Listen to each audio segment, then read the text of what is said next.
aconteceu um novo ataque consciente contra a República. Com essas palavras, o então presidente espanhol Manuel Azaña anunciou que tinha início a Guerra Civil Espanhola.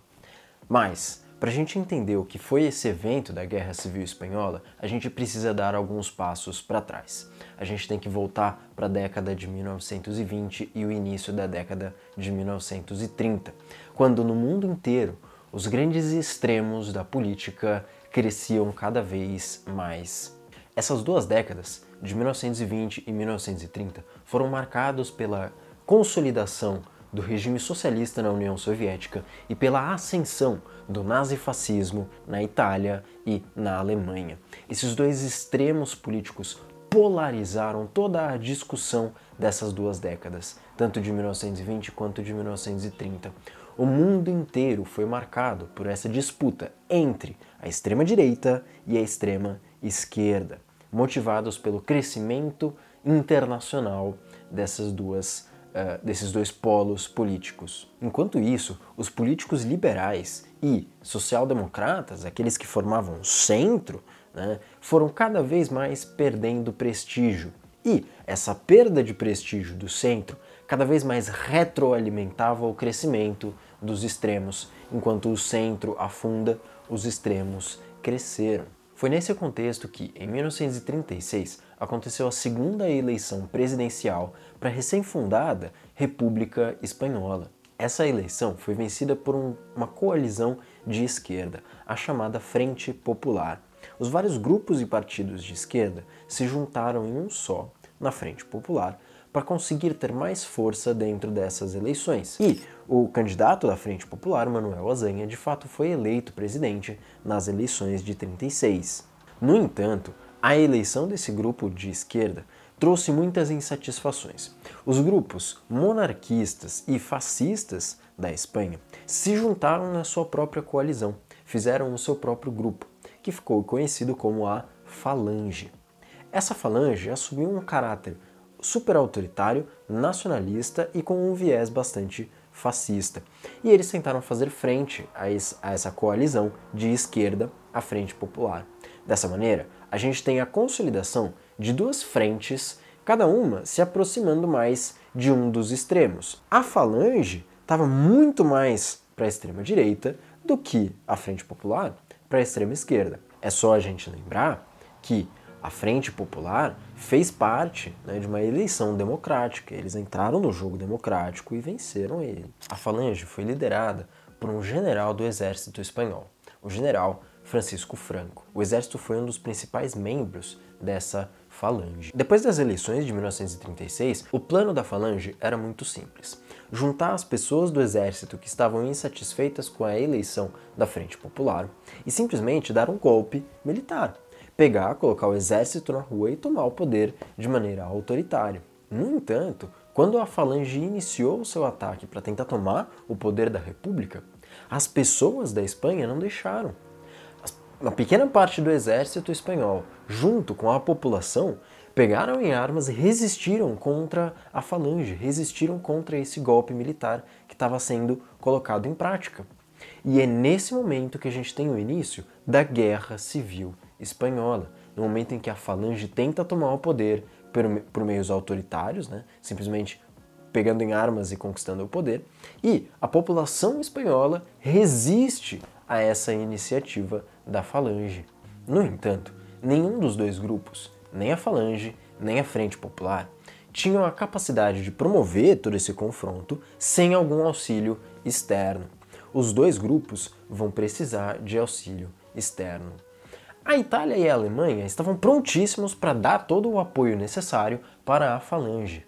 Mas os grupos antifascistas da Europa, poderíamos colocar ali a França, a Inglaterra e a União Soviética, não estavam tão certos assim de que essa intervenção internacional deveria ocorrer na Espanha.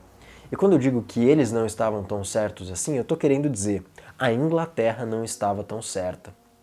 Isso porque a França e a União Soviética até estavam dispostos a apoiar a Frente Popular.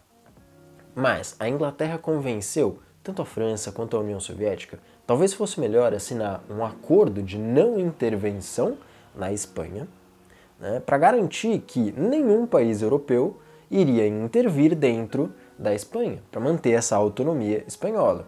Tentar convencer a Itália e a Alemanha de não intervirem na Espanha. No entanto, esse plano britânico fracassou. A Itália e a Alemanha continuaram toda a sua intervenção lá na Espanha, enviando homens, enviando armamentos, enviando aviões de guerra.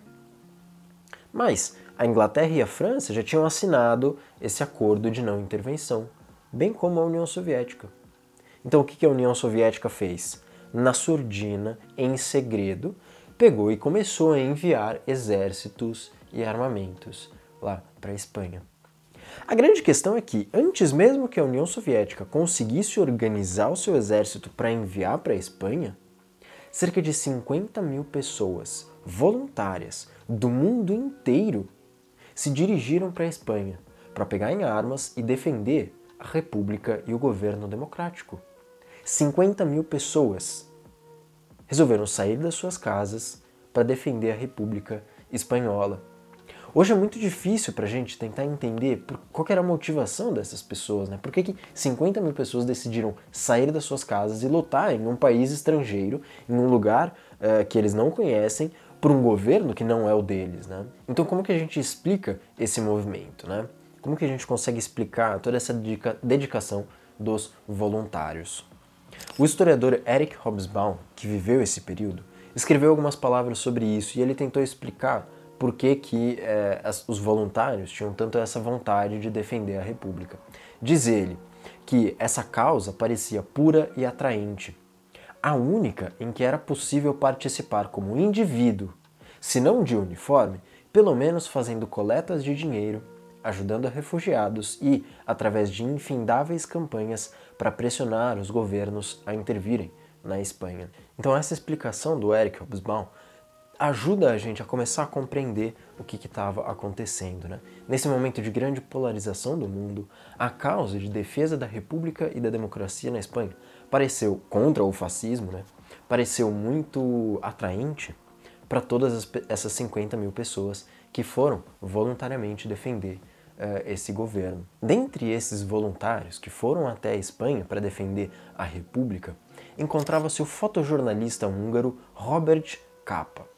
O Robert Capa foi lá para a Espanha, junto com a sua namorada, a Gerda Taro, para tentar registrar os eventos que aconteciam na Guerra Civil Espanhola, para registrar esses exércitos voluntários que haviam se formado, de gente comum, de pessoas comuns que decidiram pegar em armas. O Robert Capa se dedicou a registrar esses exércitos populares, exércitos voluntários que foram até a Espanha. Registrar a sua participação na guerra, mas também as suas dores, as suas angústias e as consequências dessa guerra. Uma guerra que envolveu pessoas comuns, fazendeiros, economistas, gente de todo o mundo ali, juntos. Mas também tinham artistas, como o Ernest Hemingway e o George Orwell. Todas essas pessoas que eu lembro foram de livre e espontânea vontade para a Espanha. E o que as fotos do Robert Capa enfatizam, né, é a dor, o sofrimento e as angústias de estar em um conflito, de estar em uma guerra. As fotos do Capa valorizam esses homens, anônimos, pessoas comuns que foram participar da guerra. Pessoas que viveram e morreram em nome de uma república que não era nem a deles, em nome do ideal de uma república democrática, de uma república progressista. Mas esses jovens da Frente Popular caíram, foram derrotados pela Falange e o seu sonho da república se viu desmoronar diante das investidas do fascismo na Espanha. Famílias inteiras foram deslocadas por conta do conflito. Cidades inteiras foram bombardeadas e destruídas, como a cidade de Guernica.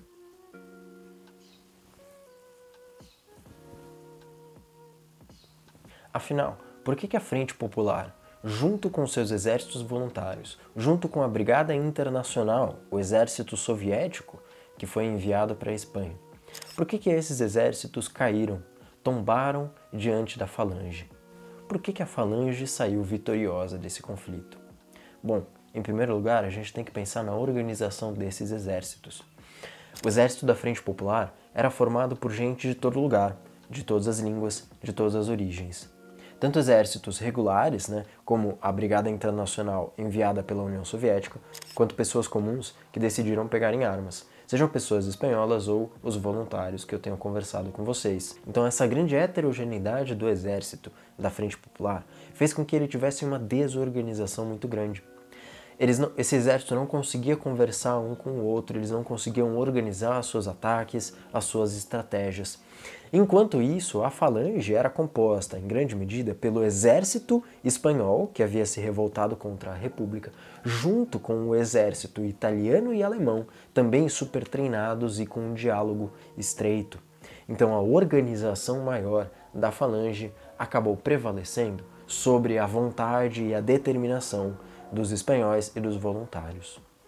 Em 1939, caiu completamente a República Espanhola.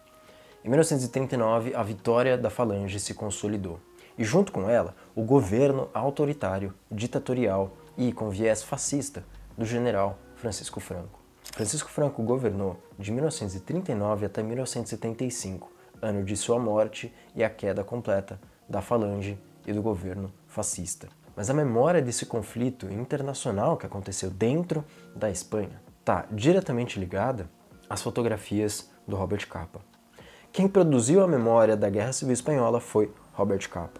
E essas suas fotografias nos lembram da dedicação e do idealismo que existiam na década de 1930, de pessoas dispostas a lutarem pelos seus ideais. Mas essas fotografias também nos mostram muito, nos contam a história da violência, da destruição causadas pela guerra.